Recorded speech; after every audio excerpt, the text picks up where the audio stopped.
నమస్తే అండి. చెప్పండి. ఈ వినాయకుడు విగ్రహాలు ఉన్నాయి కదండి, ఎక్కువగా మట్టి విగ్రహాలు కొంటున్నారా లేకపోతే కలర్ విగ్రహాలు కొంటున్నారా? అందరూ మట్టి విగ్రహాల మీద ఇంట్రెస్ట్ చూపిస్తున్నారు. మట్టి విగ్రహం. అవును. సో ఈ మరి మట్టి విగ్రహం కొని కలర్ విగ్రహం కొనకపోతే ఏం లాస్ రావట్లేదండి బిజినెస్లో? లాస్ అవ్వదంటే వచ్చేవాళ్ళు వస్తున్నారు, చూస్తున్నారు, వెళ్ళిపోతున్నారు. వాళ్ళ దగ్గర కొనుగోలు శక్తి లేదని నాకు అర్థమవుతుంది.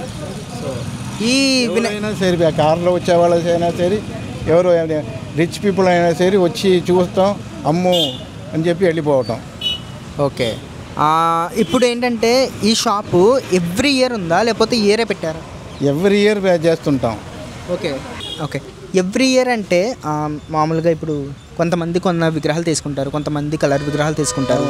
ఎవ్రీ ఇయర్ కూడా మట్టి విగ్రహాలు తీసుకుంటున్నారు అందరూ. అంతకుముందు పిఓపి ఎక్కువ అమ్మేవాళ్ళం.